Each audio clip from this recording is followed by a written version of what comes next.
Oh, there's some interesting news, which is it's good news, but it's also not nearly enough. New York is going to be raising the age to buy an assault rifle from 18 to 21, and New York is going to be banning body armor.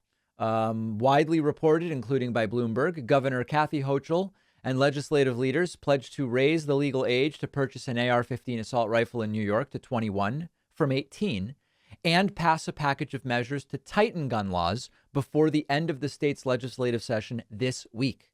Citing the mass shootings in Buffalo, New York, and Uvalde, Texas, local officials say they want to close loopholes and address the gaps in laws exposed by the back-to-back massacres.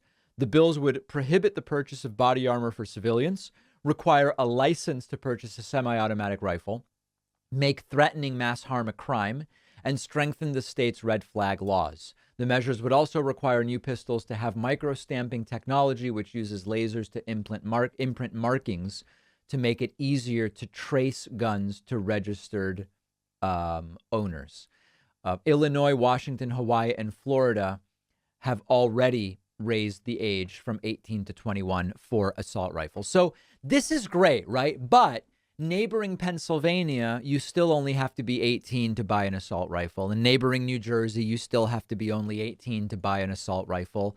And in New Jersey, adults can buy and use bulletproof vests and body armor unless you have a felony conviction. And in Pennsylvania, there are no extra body armor regulations besides federal laws. So in Pennsylvania, adults can still buy and use bulletproof vests. And you could say, well, but David, it would be against the law to cross state lines or right. Yeah, but it's still extraordinarily easy to do. And so you get the idea. We need some kind of broader, probably federal legislation on a lot of this stuff. Now, one of the things we have to remember is if the crime is going to be where there's more population, and we've got a piece planned on this issue of the gun violence is in so-called Democrat cities. You all know, as I've explained before, cities in general lean Democratic, and high crime cities and low crime cities are basically run by Democrats. Democrats just live in cities, and crime is more prevalent where there is more population density. So we might understand, well, the population centers are where you're going to see more crime.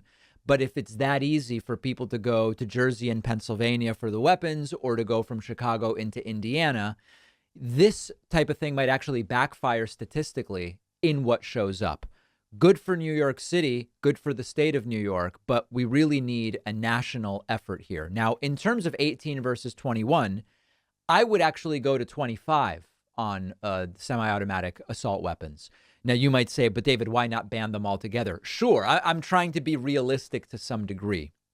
And when you look at the ages of many of these mass shooters, you have a situation where you've overwhelmingly got shooters under 25 using a semi-automatic assault rifles. So you could deal with a ton of the mass shootings specifically by targeting those firearms and those individuals. Now, of course, we should be doing much more. And as I've said before, what you do to deal with gun suicides versus individual gun homicides versus mass shootings, three different problems, three different sets of solutions. We talked about this Tuesday on the bonus show with Pat, but this is at least one thing that can be done. And, unfortunately, in my interview in the last segment, Congressman Jamie Raskin was not super optimistic that this time it's going to go differently in terms of getting Republicans on board to actually do something. But even though it's not enough, even though it doesn't go far enough,